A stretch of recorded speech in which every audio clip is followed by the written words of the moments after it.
Hi hello ಎಲ್ಲರಿಗೂ ನಮಸ್ಕಾರ. ನಾನು ನಿಮ್ಮ ವಿಜಯ್ ಮಾತಾಡ್ತಾ ಇದ್ದೀನಿ. ಮತ್ತೊಮ್ಮೆ ನಿಮ್ಮೆಲ್ಲರಿಗೂ welcome back to the cooking channel.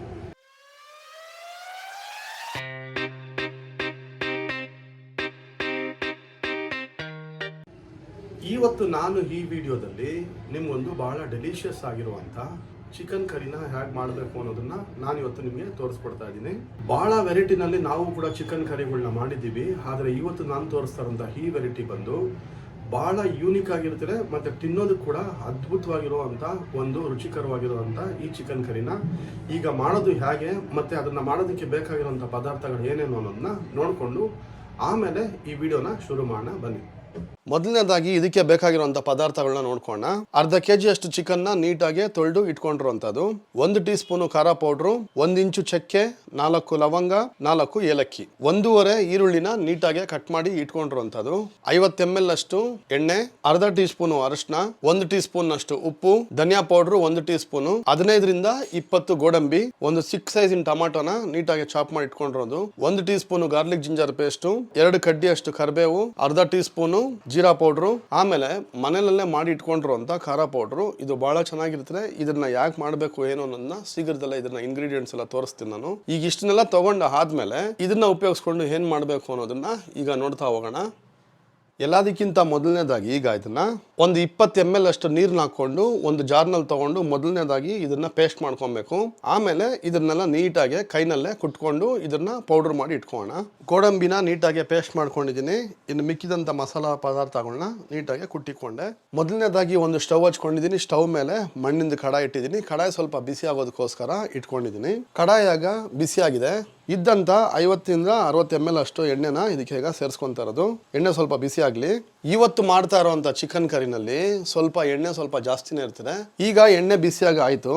Chop ಮಾಡಿ ಇಟ್ಕೊಂಡಿದ್ದಂತ 1.5 ಈರುಳ್ಳಿನ ಕೂಡ ಈಗ ಇದಕ್ಕೆ ಸೇರಿಸ್ಕೋಣ. ಫ್ರೈ ಮಾಡ್ಕೊಂಡು ಆದ್ಮೇಲೆ ಡಾರ್ಕ್ ಗೋಲ್ಡನ್ ಬ್ರೌನ್ ಆಗಬಾರ್ದು, ಪಿಂಕಿಶ್ ಆಗೋವರೆಗೂ ಇದನ್ನ ಈಗ ಫ್ರೈ ಮಾಡ್ಕೋಣ. ಒಂದು ಮೀಡಿಯಂ ಫ್ಲೇಮ್ನೆಲ್ಲ ಇಟ್ಕೊಂಡು ಇವತ್ತು ಮಾಡ್ತಾ ಇರೋಂಥ ಈ ಚಿಕನ್ ಕರಿಗೆ ಚಿಕನ್ನು ಏನು ಮ್ಯಾರಿನೇಷನ್ ಮಾಡ್ಕೋದು ಬೇಡ. ಮತ್ತು ಕುಕಿಂಗ್ ಸ್ಟಾರ್ಟ್ ಮಾಡಿದ್ಮೇಲೆ ಇದರಲ್ಲೇ ನಾವೀಗ ಚೆನ್ನಾಗಿ ಫ್ರೈ ಮಾಡ್ಕೋಣ. ಫ್ರೈ ಆಗೋ ಟೈಮ್ನಲ್ಲೇ ಒಂದು 0.5% ಅಷ್ಟಾಗಿದೆ. ಈಗ ಈ ಹಂತದಲ್ಲಿ ಗಾರ್ಲಿಕ್ ಜಿಂಜರ್ ಪೇಸ್ಟ್ನು ಕೂಡ ಸೇರಿಸ್ಕೊಂಬೋಣ. ಸೇರಿಸ್ಕೊಂಡಾದ್ಮೇಲೆ ಅದು ಕೂಡ ಹಸೆ ಸ್ಮೆಲ್ ಹೋಗೋವರೆಗೂ ಚೆನ್ನಾಗಿ ಫ್ರೈ ಮಾಡ್ಕೊತಿರೋದು. ಈಗ ಪಿಂಕಿಶ್ ಆಗಿದೆ.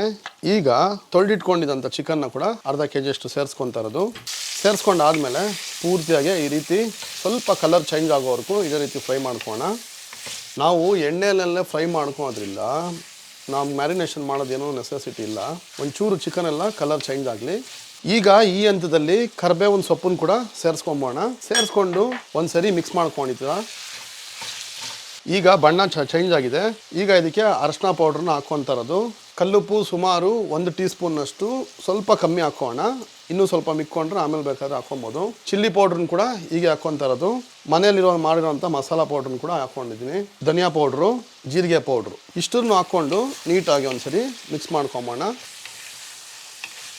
ಪೂರ್ತಿಯಾಗಿ ಮಿಕ್ಸ್ ಮಾಡ್ಕೊಂಡು ಆದಮೇಲೆ ಒಂದು 3 ನಿಮಿಷ ಇದೇ ರೀತಿ ಚೆನ್ನಾಗಿ ಬಾಯ್ಲ್ ಆಗಲಿ. ಫ್ಲೇಮು ಸ್ವಲ್ಪ ಮೀಡಿಯಮ್ಮಲ್ಲೇ ಇರಲಿ, ಯಾಕೆಂದರೆ ಹೈ ಫ್ಲೇಮ್ ಮಾಡ್ಕೊಂಬೇಡಿ. ಮಣ್ಣಿನ ಪಾತ್ರೆ ಒಂದ್ಸರಿ ಬಿಸಿ ಆದರೆ ಭಾಳ ಬಿಸಿಯಾಗೇ ಇರ್ತಿರೋದು. ಎಣ್ಣೆ ಒಂಚೂರು ಕ್ಲೀನಾಗೆ ತೇಲ್ಕೊಂಬಿಡ್ಲಿ. ನೀಟಾಗಿ ಚಿಕನ್ನಲ್ಲಿರುವಂಥ ನೀರಿನ ಅಂಶ ಎಲ್ಲ ಡ್ರೈ ಆದಮೇಲೆ ಎಣ್ಣೆ ಆಟೋಮೆಟಿಕ್ಕಾಗಿ ತೇಲ್ಕೊಂತೀರೆ. ಅಲ್ಲವರೆಗೂ ಇದನ್ನು ಇದೇ ರೀತಿ ಬಾಯ್ಲ್ ಮಾಡ್ಕೋಣ. ಎಣ್ಣೆ ಎಲ್ಲ ಸಪ್ರೇಟ್ ಆಗಿದ್ದಾಯಿತು. ಕಟ್ ಮಾಡಿ ಇಟ್ಕೊಂಡಿದ್ದಂತೆ ಟೊಮಾಟೋನ ಕೂಡ ಸೇರಿಸ್ಕೊಂಬೋಣ. ಒಂದು ಚೂರು ನೀರನ್ನ ಇದಕ್ಕೆ ಸೇರಿಸ್ಕೊತಾ ಇರೋದು ನಾನೀಗ ಒಂದು 50 ml ಅಷ್ಟು.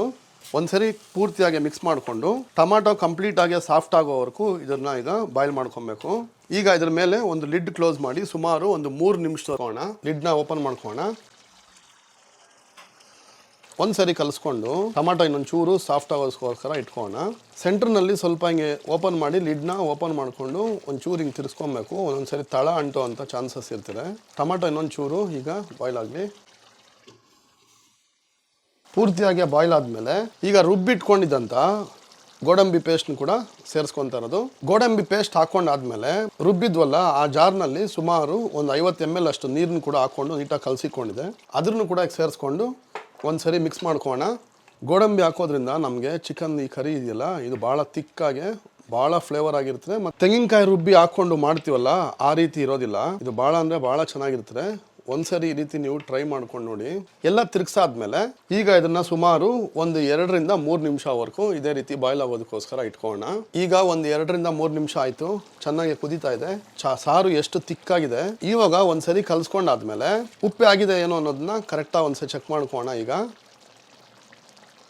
ಉಪ್ಪೆಲ್ಲ ಕರೆಕ್ಟ್ ಆಗಿದೆ. ಈಗ 1 ಟೀ ಸ್ಪೂನ್ ಅಷ್ಟು ಕಾಶ್ಮೀರಿ ಚಿಲ್ಲಿ ಪೌಡರ್ ಕೂಡ ಸೇರಿಸ್ಕೊಂತಾ ಇರೋದು ಕಲರ್ಗೋಸ್ಕರ. ಇದು ಆಪ್ಷನ್, ನಿಮ್ಗೆ ಬೇಕಾದ್ರೆ ಸೇರಿಸ್ಕೊಬಹುದು, ಇಲ್ಲದ್ರೆ ಸ್ಕಿಪ್ ಮಾಡ್ಕೊಬಹುದು. ಚಿಲ್ಲಿ ಪೌಡರ್ ಹಾಕಾದ್ಮೇಲೆ ಒಂದ್ಸರಿ ನೀಟಾಗಿ ತಿರ್ಸ್ಕೊಂತಾ ಇದ್ದೀನಿ. ಇದಕ್ಕೆ ಸುಮಾರು ನಿಮ್ಗೆ ಕನ್ಸಿಸ್ಟೆನ್ಸಿ ನೋಡ್ಕೊಳ್ಳಿ, ಕರಿದು ಯಾವ ತರ ಬೇಕು ಅಂತ. ನಾನು ಈಗ 200 ml ಅಷ್ಟು ನೀರನ್ನ ಹಾಕೊಂಡಿದ್ದೀನಿ. 200 ml ಅಷ್ಟು ನೀರನ್ನ ಹಾಕೊಂಡಾದ್ಮೇಲೆ ಚಿಕನ್ 3/4 ಭಾಗ ಅಷ್ಟು ಮುಳುಗಬೇಕು. ಅಲ್ಲವರೆಗೂ ಹಾಕೊಂಡ್ರೆ ಸುಮಾರು ಒಂದು 3 ರಿಂದ 4 ಜನಕ್ಕೆ ಆರಾಮಾಗಿ ಕರಿನ ಹಾಕ್ತೀರಾ. 2 ಟೈಮ್ಗೆ. ಇಬ್ಬರಿರೋರಾದ್ರೆ, ಮನೇಲಿ 4 ಜನ ಇರೋರಾದ್ರೆ 1 ಟೈಮ್ಗೆ ಆರಾಮಾಗಿ ಹಾಕ್ತೀರಾ. ಸರಿ ನೀಟಾಗಿ ಕಲ್ಸ್ಕೊಂಡು ಆದ್ಮೇಲೆ ಇದನ್ನ ಸರಿ ಸುಮಾರು ಒಂದು 20 ನಿಮಿಷ ಮೀಡಿಯಂ ಫ್ಲೇಮು ಇಲ್ದಿರ ಲೋ ಫ್ಲೇಮ್ ನಲ್ಲೇ ಇದನ್ನ ಚೆನ್ನಾಗಿ ಬಾಯ್ಲ್ ಆಗೋದಕ್ಕೋಸ್ಕರ ಇಟ್ಕೊಂತಾ ಇರೋದು. 20 ನಿಮಿಷದವರೆಗೂ ಬಾಯ್ಲ್ ಮಾಡ್ಕೊಬೇಕು ಅಂತ ಹೇಳಿ ಹಂಗೆ ಬಿಡಬೇಡಿ. ಸೆಂಟರ್ನಲ್ಲಿ ಈ ರೀತಿ ತಿರ್ಗಿಸ್ಕೊಂತಾ ಇರಬೇಕು. ಆವಾಗ ತಳ ಹತ್ತೋದಿಲ್ಲ, ಇಲ್ದಿರ ಒಂದೊಂದ್ಸರಿ ತಳ ಹತ್ಕೊಳ್ಳೋಂಥ ಚಾನ್ಸಸ್ ಇರ್ತಾರೆ. ಮತ್ತೆ ಲಿಡ್ನ ಕ್ಲೋಸ್ ಮಾಡಿ ಇನ್ನೊಂದು 10 ನಿಮಿಷ ಇಟ್ಕೊಳ್ಳೋಣ. ಈಗ ಮತ್ತೊಂದು 10 ನಿಮಿಷ ಆಯ್ತಾ.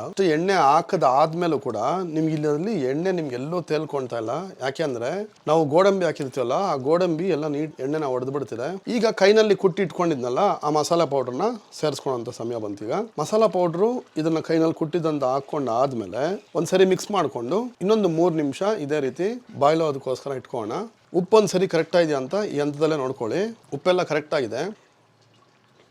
ಈಗ ಒಂದು 3 ನಿಮಿಷ ಆಯ್ತು. ಪೂರ್ತಿಯಾಗಿ ಗ್ರೇವಿ ಎಲ್ಲ ಕನ್ಸಿಸ್ಟೆನ್ಸಿ ಚೆನ್ನಾಗಿ ಬಾಯ್ಲ್ ಆಗಿದೆ ಚಿಕನ್ ಎಲ್ಲ.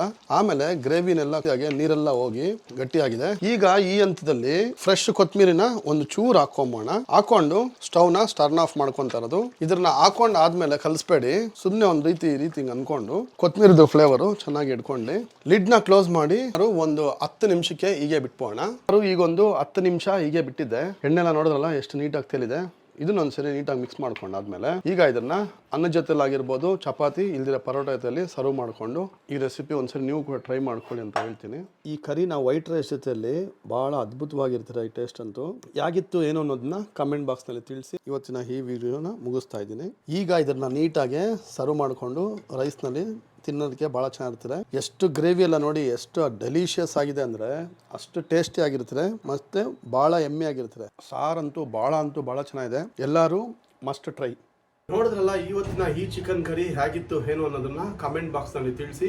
ಮತ್ತೆ ಬಹಳ ಯೂನಿಕ್ ಆಗಿ ಮತ್ತೆ ವೆರೈಟಿ ಟೇಸ್ಟ್ ಆಗಿರುವಂತ ಈ ಚಿಕನ್ ಕರಿನ ನೀವು ಕೂಡ ಒಮ್ಮೆ ಟ್ರೈ ಮಾಡಿ ಅಂತ ಕೇಳ್ಕೊಂತ, ನೀವ್ಯಾರಾದ್ರೂ ನನ್ನ ಚಾನಲ್ಗೆ ಹೊಸಬ್ರಾಗಿದ್ರೆ ದಯವಿಟ್ಟು ಸಬ್ಸ್ಕ್ರೈಬ್ ಮಾಡ್ಕೊಳ್ಳಿ, ಮತ್ತೆ ಶೇರ್ ಮಾಡ್ಕೊಳ್ಳಿ, ಮತ್ತೆ ಪಕ್ಕದಲ್ಲಿರೋ ಬೆಲ್ ಐಕಾನ್ನ ಪ್ರೆಸ್ ಮಾಡೋದು ಮರ್ತೋಗ್ಬೇಡಿ ಅಂತ ಕೇಳ್ತಾ, ಎಂದಿನಂತೆ ನಾನು ನಿಮಗೆ ಮತ್ತೊಂದು ಹೊಸ ವಿಡಿಯೋದಲ್ಲಿ ಸಿಗೋವರೆಗೂ ಎಲ್ಲರಿಗೂ ಟೇಕ್ ಕೇರ್, ಹ್ಯಾಪಿ ಈಟಿಂಗ್.